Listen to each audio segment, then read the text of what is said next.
اس تفصیلی مطالعے میں خوش آمدید۔ آج ہمارے پاس جو مواد ہے وہ ایک انتہائی جامع درسی باب اور اس کی پریزنٹیشن سلائیڈز پر مشتمل ہے۔ جی، اور موضوع بظاہر بہت مانوس سا لگتا ہے، یعنی اسلام کا تعارف۔ بالکل، لیکن آج ہم جس زاویے سے اس کا تجزیہ کرنے والے ہیں وہ روایتی انداز سے ذرا ہٹ کر ہے۔ ایسا ہی ہے۔ آج کے دور میں اس موضوع پر بات کرنا اس لیے بھی بہت اہم ہو گیا ہے کیونکہ ہمارے ارد گرد معلومات کا ایک سمندر موجود ہے۔ ہاں، ہر شخص کے ہاتھ میں اسکرین ہے اور وہ لمحہ بلمحہ نئی معلومات حاصل کر رہا ہے۔ تو مسئلہ معلومات کی کمی کا نہیں ہے، بلکہ ان معلومات کو درست تناظر یا کانٹیکسٹ میں رکھ کر سمجھنے کا ہے۔ جب تک ہم حقائق کا گہرائی سے تجزیہ نہیں کرتے، تب تک کوئی بھی ٹھوس فیصلہ کرنا ناممکن ہو جاتا ہے۔ صحیح کہا۔ تو ہمارا آج کا مشن یہ کھوج لگانا ہے کہ اس جدید دور میں جسے ہم گلوبل ولیج کہتے ہیں، انسان کو کسی بھی دین کی اصل ضرورت کیا ہے؟ اور ہم دنیا کے مختلف مذاہب کا ایک تقابلی جائزہ بھی لیں گے۔ جی، اور سب سے اہم بات یہ سمجھنے کی کوشش کریں گے کہ اسلام محض چند عبادات کا مجموعہ کیوں نہیں ہے، بلکہ یہ ایک مکمل ضابطہ حیات یعنی دین کیسے ہے۔ تو چلیں پھر آغاز کرتے ہیں۔ ضرور۔ مواد کی پہلی 2 سلائیڈز اور باب کے ابتدائی حصے میں ہی ایک ایسا سوال اٹھایا گیا ہے جو آج کل ہر ذہن میں ابھرتا ہے۔ آج انسان نے سائنس اور ٹیکنالوجی کی دنیا میں اتنی زبردست ترقی کر لی ہے کہ فاصلے سمٹ گئے ہیں۔ جی، دنیا واقعی ایک گلوبل ولیج بن چکی ہے۔ تو اس مادی ترقی کو دیکھ کر بظاہر یہ محسوس ہوتا ہے کہ شاید اب معاشروں کو خوشحال ہونے کے لیے کسی دین کی ضرورت نہیں رہی۔ اور اس سے بھی بڑی حیرت کی بات جو وہاں بیان کی گئی ہے وہ یہ ہے کہ کچھ مسلم ممالک جو دین کے پیروکار ہونے کے دعوے دار ہیں، بالکل، وہ اس مادی دوڑ میں کافی پیچھے نظر آتے ہیں۔ اس صورتحال کو دیکھ کر کوئی بھی یہ سوچنے پر مجبور ہو سکتا ہے کہ کیا اسلام اور جدید سائنسی ترقی یعنی کیا یہ 2 مخالف نظام ہیں؟ کیا دین اور دنیاوی ترقی آپس میں ٹکراتے ہیں؟ یہ ایک بہت ہی بنیادی اور منطقی الجھن ہے۔ اگر ہم باب کے متن پر غور کریں تو وہاں اس تضاد کو بڑی خوبی سے سلجھایا گیا ہے۔ شعوری انتخاب ہونا چاہیے۔ بالکل، یہ انسان کا اپنا ایک باشعور انتخاب ہونا چاہیے۔ جہاں تک مادی ترقی کا تعلق ہے، خالق نے کائنات میں طبعی قوانین بنا دیے ہیں اور انسان کو بہترین ذہنی صلاحیتیں عطا کی ہیں۔ صحیح۔ جو بھی قوم چاہے وہ کسی بھی عقیدے سے تعلق رکھتی ہو، ان قوانین کو سمجھے گی اور محنت کرے گی، وہ دنیاوی ترقی کر لے گی۔ لیکن مادی ترقی اور دین کا کردار 2 الگ الگ دائروں میں کام کرتے ہیں۔ یعنی دین کا کام ہمیں سائنس سکھانا نہیں ہے۔ جی، دین کا بنیادی مقصد انسان کو فزکس یا کیمسٹری کے فارمولے سکھانا نہیں ہے، بلکہ دین اس بات کی رہنمائی کرتا ہے کہ وہ سائنسی ترقی انسانیت کی فلاح کے لیے استعمال ہونی چاہیے، نہ کہ معاشروں کی تباہی کے لیے۔ ٹیکنالوجی ایک طاقت ہے اور دین وہ اخلاقی سمت ہے جو اس طاقت کو بے قابو ہونے سے روکتی ہے۔ بالکل ایسا ہی ہے۔ میں اس بات سے پوری طرح متفق ہوں۔ مادی ترقی تو ہمیں وسائل دے دیتی ہے، لیکن ان وسائل کو استعمال کرنے کا مقصد ہمیں نہیں بتاتی۔ اور مقاصد کی یہ بحث ہمیں زندگی کے ان بنیادی سوالات کی طرف لے جاتی ہے جو ہر باشعور انسان کبھی نہ کبھی خود سے ضرور پوچھتا ہے کہ ہم کون ہیں، ہمیں کس نے بنایا، اور سب سے بڑھ کر یہ کہ ہمیں کیوں بنایا گیا ہے۔ سلائیڈ نمبر 3 اسی پہلو پر روشنی ڈالتی ہے۔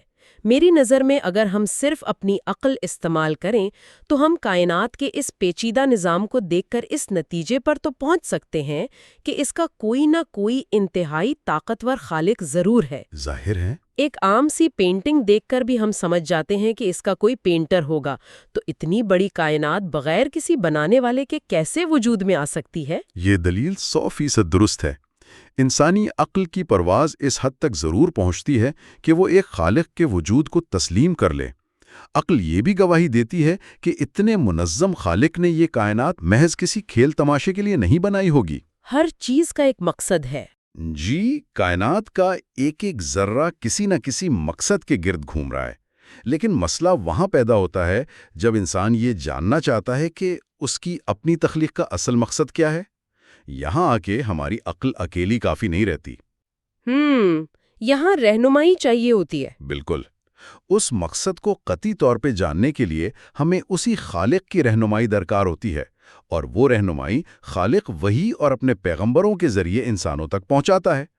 عقل خود اس بات کا تقاضا کرتی ہے کہ جو خالق چونٹی سے لے کر ہاتھی تک کی جسمانی ضروریات کا بندوبست کر سکتا ہے، وہ انسان کو بغیر کسی روحانی رہنمائی کے اندھیرے میں کیسے چھوڑ سکتا ہے؟ قطعی نہیں چھوڑ سکتا۔ سچا دین دراصل عقل کی اسی پکار کا جواب ہے۔ یہ انسان کو بتاتا ہے کہ مادی زندگی عارضی ہے اور اصل کامیابی دنیا کے ساتھ ساتھ آخرت کی کامیابی بھی ہے۔ یہاں پھر ہم اسی سوال پر واپس آتے ہیں جسے ہم نے شروع میں چھیڑا تھا، اور سلائیڈ نمبر 4 میں اس کا بڑی خوبصورتی سے جواب دیا گیا ہے۔ سوال یہ ہے کہ اگر دین اتنی ہی جامع رہنمائی فراہم کرتا ہے تو پھر دین کے ماننے والے پسماندگی کا شکار کیوں ہیں؟ اس پر باب میں ایک بہت زبردست مثال دی گئی ہے۔ جی، میں جب درسی باب کے نوٹس پڑھ رہی تھی تو مجھے وہ ڈاکٹر اور مریض کی مثال بہت پسند آئی۔ فرض کریں ایک مریض کسی ماہر ڈاکٹر کے پاس جاتا ہے۔ ڈاکٹر اس کی بیماری کی تشخیص کر کے اسے ایک بہترین دوائی تجویز کرتا ہے۔ بالکل۔ اب اگر وہ مریض وہ دوائی خریدے ہی نہ، یا اسے غلط وقت پر کھائے یا پرہیز نہ کرے تو ظاہر ہے اس کی بیماری کم ہونے کے بجائے بڑھے گی۔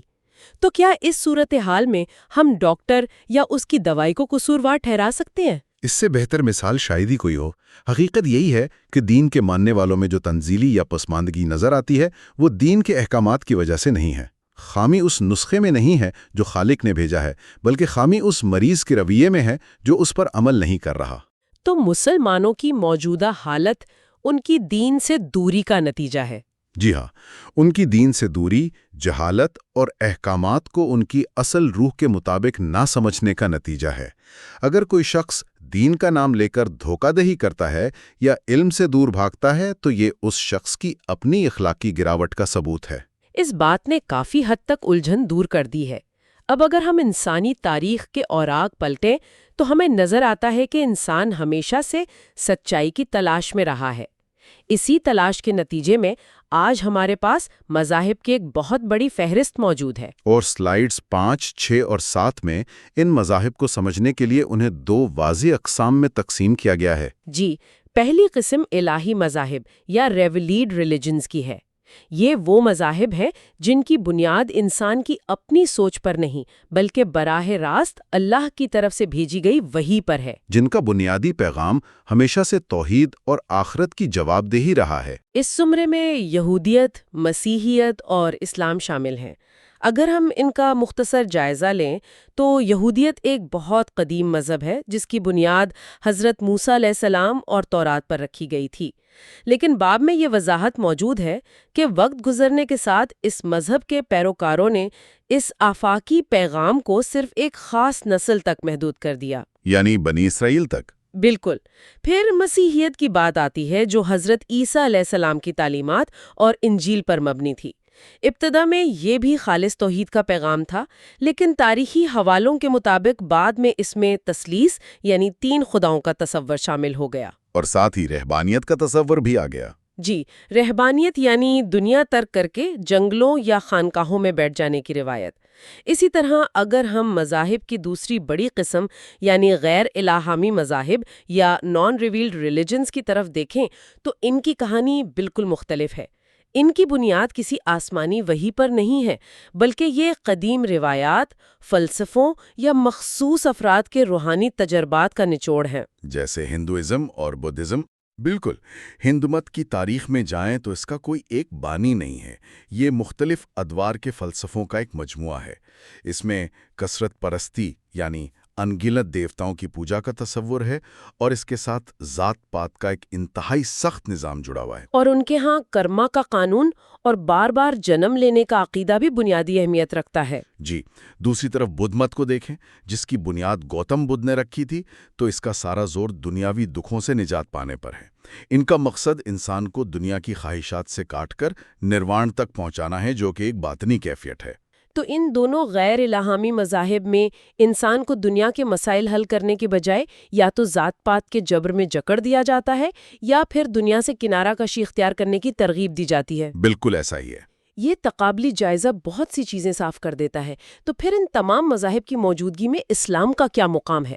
سلائیڈ نمبر 8 میں ایک اصطلاح استعمال ہوئی ہے جس نے مجھے خاصا متاثر کیا، تکمیلی دین یا کمپلیمنٹری ریلیجن۔ جی، عموماً یہ سمجھا جاتا ہے کہ جب کوئی نیا نظام آتا ہے تو وہ پچھلے تمام نظاموں کو مکمل طور پر مسترد کر دیتا ہے، لیکن اسلام خود کو ایک اجنبی مذہب کے طور پر پیش نہیں کرتا، بلکہ وہ پچھلے تمام انبیاء کی تعلیمات کو تسلیم کرتا ہے۔ یہ اسلام کی صداقت کی ایک بہت بڑی دلیل ہے۔ تکمیلی دین ہونے کا مطلب یہ ہے کہ اسلام اس پیغام کا تسلسل اور آخری کڑی ہے جو پہلے دن سے انسانیت کی رہنمائی کے لیے بھیجا جا رہا تھا۔ یعنی یہ پچھلی الہامی کتابوں کی اصل شکل کی تصدیق کرتا ہے۔ جی، لیکن چونکہ ان کتابوں کو لوگوں نے وقت کے ساتھ ساتھ اپنی مرضی سے بدل دیا تھا، ان میں انسانی تحریف شامل ہو گئی تھی، اس لیے اسلام اس تحریف کو رد کر کے پیغام کو خالص شکل میں محفوظ کر دیتا ہے۔ یہ ایک ایسا ابدی نظام ہے جو عقل، وحی اور انسانی فطرت تینوں کے ساتھ ہم آہنگی رکھتا ہے۔ تو یہ نہ تو ہندوت کی طرح انسانوں کو ذاتوں میں بانٹتا ہے اور نہ ہی مسیحیت یا بدھ مت کی طرح دنیا چھوڑنے کا کہتا ہے۔ بالکل، یہ دنیا کے عین وسط میں رہ کر، معاشرے کا حصہ بن کر عدل اور انصاف قائم کرنے کا نام ہے۔ عدل اور انصاف کا ذکر آیا ہے تو سلائیڈ نمبر 9 پر ایک بہت بڑی بحث موجود ہے۔ جدید دور میں مادہ پرستوں اور خاص طور پر مارکسی مکتبہ فکر سے متاثر لوگوں کا ایک بہت بڑا دعویٰ یہ ہے کہ دین معاشرے سے ظلم اور سرمایہ دارانہ استحصال ختم نہیں کر سکتا۔ ان کا ماننا ہے کہ مذہب ہمیشہ ظالم حکمرانوں کا اعلی کار رہا ہے۔ تو کیا حقیقی دین معاشرے سے ظلم کا خاتمہ کرنے کی صلاحیت رکھتا ہے؟ درسی باب میں اس دعوے کا انتہائی مضبوط دلائل کے ساتھ جواب دیا گیا ہے۔ میٹیریلسٹ نے تاریخ میں جن مذاہب کو ظالموں کا ساتھ دیتے دیکھا، وہ دراصل مسخی شدہ اور تحریف شدہ مذاہب تھے۔ جب مذہب صرف چند رسموں تک محدود ہو جائے تو طاقتور لوگ اسے استعمال کر لیتے ہیں۔ بالکل، لیکن جب ہم اسلام کی بات کرتے ہیں تو یہ ایک مکمل انقلابی نظام ہے۔ جس دور میں اسلام آیا وہاں غلامی اور طبقاتی فرق اپنے عروج پر تھا۔ اسلام نے آ کر دولت کے چند ہاتھوں میں اکٹھا ہونے پر سخت پابندی لگائی، زکوٰۃ، عشر اور وراثت کے قوانین دیے، تاکہ معاشرے میں دولت مند اور غریب کا فاصلہ کم ہو۔ اس سے بھی بڑھ کر اسلام نے انسان کو طاغوت کی غلامی سے نکال دیا۔ طاغوت یعنی ہر وہ طاقت جو انسانوں پر ظلم کرتی ہے۔ ایک ایسا انسان جسے معاشرے میں ذلیل سمجھا جاتا تھا، اسلام نے اسے یہ سکھایا کہ وہ صرف ایک خالق کے سامنے سر جھکائے، جس سے اس کے اندر خودداری پیدا ہوئی اور وہ ظالموں کے سامنے کھڑا ہو گیا۔ کیا زبردست بات ہے! اور دراصل یہ ساری امن اور برابری اس لفظ اسلام کے اپنے مطلب کے اندر ہی چھپی ہوئی ہے۔ جی، سلائیڈ 10 اور 11 میں اسی لغوی اور اصطلاحی مفہوم کو واضح کیا گیا ہے۔ عربی زبان میں یہ لفظ مادہ سین لام میم سے نکلا ہے، جس کا مطلب ہی امن، سلامتی اور اطاعت ہے۔ یعنی یہ نام خود ہی بتا رہا ہے کہ اس نظام کا حتمی نتیجہ سلامتی ہے۔ اور سورۃ البقرہ کی آیات کے حوالے سے دیکھیں تو دائرہ اسلام میں داخل ہونے کے لیے کچھ بنیادی عقائد رکھے گئے ہیں جنہیں ارکان ایمان کہتے ہیں، جن میں اللہ تعالیٰ کی ذات پر، فرشتوں پر، تمام الہامی کتب پر اور تمام رسولوں پر بغیر کسی تفریق کے ایمان لانا شامل ہے، اور آخرت کے دن پر پختہ یقین رکھنا ہے۔ اصطلاحی مفہوم کے لحاظ سے دیکھیں تو اسلام کا مطلب یہ ہے کہ انسان شعوری طور پر اپنی مرضی، اپنی انا اور اپنی خواہشات کو خالق کائنات کے احکامات کے تابع کر دے۔ آج کی دنیا میں انسان ہر چیز کو کنٹرول کرنا چاہتا ہے، اور جب وہ نہیں کر پاتا تو شدید بے چینی کا شکار ہو جاتا ہے۔ بالکل۔ جب انسان یہ مان لیتا ہے کہ ایک اعلیٰ طاقت موجود ہے جو نظام چلا رہی ہے اور وہ اپنے معاملات کو اس طاقت کی مرضی کے سپرد کر دیتا ہے تو اسے ایک بے مثال ذہنی سکون نصیب ہوتا ہے، اور یہ عقائد صرف نظریاتی نہیں ہیں، بلکہ انسان کے عمل کی بنیاد بنتے ہیں۔ آخرت کا عقیدہ انسان کو ہر حال میں جوابدہ بناتا ہے۔ اور یہ سکون، یہ سلامتی کسی ایک خاص خطے کے لوگوں کی جاگیر نہیں ہے۔ سلائیڈ نمبر 12 اسلام کی آفاقیت یا یونیورسیلٹی پر بات کرتی ہے۔ ہاں، ہم نے پڑھا تھا کہ پچھلے کچھ مذاہب کسی خاص نسل یا علاقے تک محدود ہو گئے تھے، لیکن اسلام کا پیغام کسی جغرافیائی سرحد کا محتاج نہیں ہے۔ قرآن میں نبی کریم صلی اللہ علیہ وسلم کو رحمت للعالمین کہہ کر مخاطب کیا گیا ہے، جس کا مطلب ہے کہ یہ پیغام قیامت تک آنے والے ہر انسان کے لیے ہے۔ اس نقطے کی اہمیت آج کے دور میں سب سے زیادہ ہے۔ گلوبل ولیج بننے کے بعد آج کی دنیا ایک ایسے ضابطے کی تلاش میں ہے جو انسانوں کو جوڑ سکے۔ اقوام متحدہ بھی نسل پرستی کو ختم کرنے کی کوشش کر رہی ہے، لیکن اسلام نے 1400 سال پہلے ہی فضیلت کا وہ آفاقی معیار دے دیا تھا جسے تقویٰ کہا جاتا ہے۔ اسلام نے واضح کر دیا کہ کسی گورے کو کالے پر اور کسی عربی کو اجمی پر کوئی فضیلت حاصل نہیں۔ برتری کا معیار صرف تقوی اور اعلیٰ کردار ہے۔ یہ سب جاننے کے بعد اب ہم اس مقام پر پہنچے ہیں جسے سن کر مجھے ذاتی طور پر ایک حیرت انگیز انکشاف ہوا۔ ہم روزمرہ کی گفتگو میں دین اور مذہب کے الفاظ کو ایک دوسرے کی جگہ استعمال کرتے رہتے ہیں، گویا ان کا مطلب ایک ہے۔ لیکن سلائیڈ 13 اور باب کی تفصیلات نے اس غلط فہمی کو دور کر دیا ہے۔ بالکل، ان دونوں میں زمین آسمان کا فرق ہے۔ اگر ہم اسے آسان الفاظ میں سمجھیں تو مذہب، جس کا انگریزی متبادل ریلیجن ہے، اس کا دائرہ کار انتہائی محدود ہوتا ہے۔ یہ صرف انسان کی نجی زندگی اور انفرادی عبادات تک محدود ہوتا ہے۔ مذہب آپ کو یہ تو بتاتا ہے کہ عبادت کیسے کرنی ہے، لیکن یہ نہیں بتاتا کہ مارکیٹ میں تجارت کیسے کرنی ہے۔ صحیح۔ اس تفریق کو سمجھے بغیر ہم اسلام کی اصل روح تک نہیں پہنچ سکتے۔ اسلام محض ایک مذہب نہیں ہے، بلکہ یہ ایک دین ہے، یعنی ایک سسٹم آف لائف، ایک مکمل ضابطہ حیات۔ دین کی نظر میں صرف نماز روزہ ہی عبادت نہیں، بلکہ سیاست، معیشت اور عدالت بھی اسی ضابطے کے تحت آتے ہیں۔ جی، اگر ہم تجارت میں ناپ تول پورا رکھ رہے ہیں، مزدور کو حق دے رہے ہیں اور انصاف قائم کر رہے ہیں، تو دین کے نزدیک یہ دنیاوی معاملات بھی عین عبادت ہیں۔ دین زندگی کو مسجد کے اندر اور باہر کے خانوں میں تقسیم نہیں کرتا۔ اور میرے خیال میں یہی وجہ ہے کہ اسے دین فطرت بھی کہا گیا ہے، جس کی وضاحت سلائیڈ 14 میں کی گئی ہے۔ ہم انسانوں کی کچھ بہت ہی بنیادی اور فطری ضروریات ہیں۔ مثال کے طور پر ہمیں بھوک لگتی ہے، ہمارے اندر خاندان بنانے کی خواہش موجود ہے، اور جسمانی صفائی کی ایک طبعی ضرورت ہے۔ جی، یہ وہ جبلتیں ہیں جو ہر انسان میں موجود ہیں۔ اگر ہم انسان کی ان جبلتوں کو دیگر نظاموں کی روشنی میں دیکھیں تو کچھ مذاہب نے انسان پر یہ بوجھ ڈالا کہ ان خواہشات کو بالکل کچل دو۔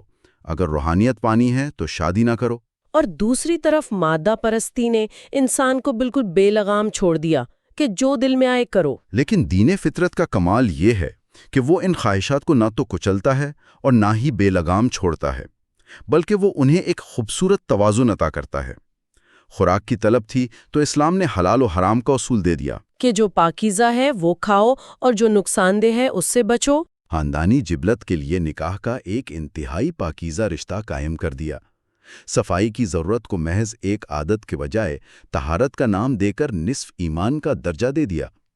یہ وہ توازن ہے جو انسان کی فطرت پر بوجھ نہیں ڈالتا۔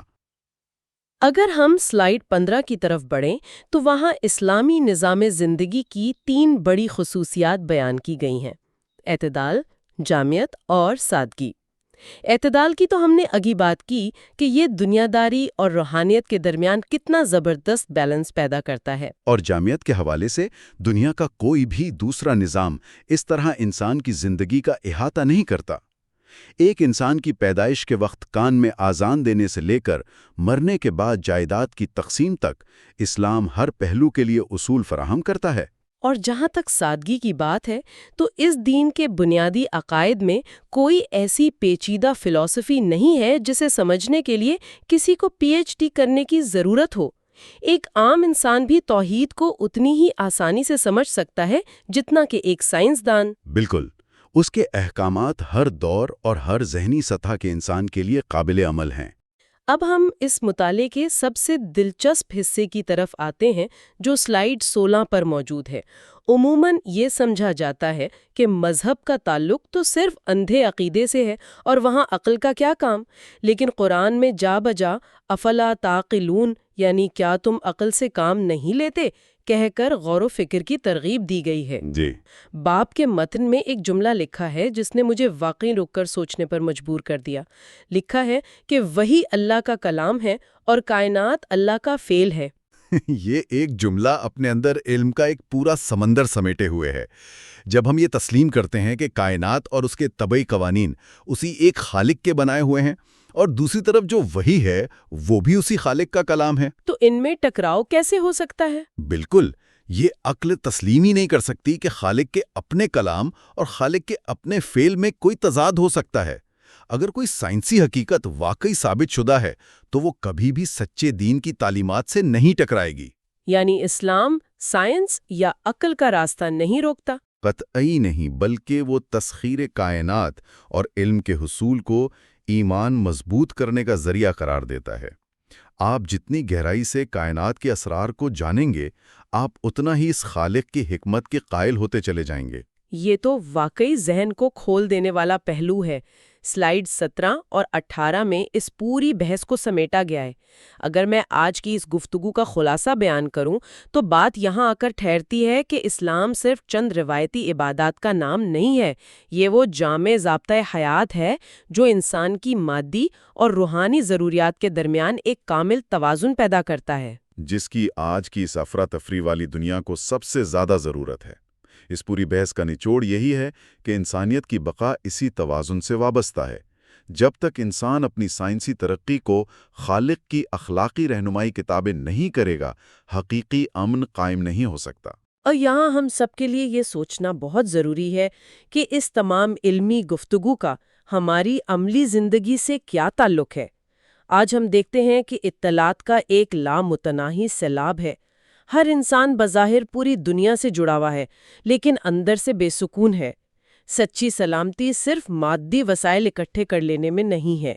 مادی کامیابی ہمیں اس وقت تک خوشی نہیں دے سکتی جب تک زندگی میں کوئی آفاقی اور بامقصد سمت موجود نہ ہو۔ اسی بات کو آگے بڑھاتے ہوئے میں اس مطالعے کا اختتام ایک ایسے سوال پر کرنا چاہوں گی جو ہم سب کو ایک نئے زاویے سے سوچنے پر مجبور کر دیں۔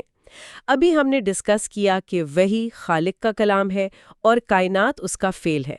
ذرا سوچئے، اگر جدید سائنس دراصل اسی کائنات کے پوشیدہ رازوں کو سمجھنے کا ہی نام ہے، تو کیا ہماری آج کی سائنسی کھوج بالواسطہ طور پر انہی نشانیوں کو بے نقاب نہیں کر رہی جن پر غور کرنے کی دعوت دین اسلام صدیوں سے دے رہا ہے؟ کیا یہ ممکن نہیں کہ مستقبل کی سائنسی ترقیاں انسان کو خالق کائنات کی پہچان سے دور لے جانے کے بجائے حیرت زدہ کر کے اسے درحقیقت اس کے مزید قریب لے جائیں؟ اس فکر انگیز سوال کے ساتھ ہم آج کے اس علمی تجزیے کو یہیں اختتام پذیر کرتے ہیں۔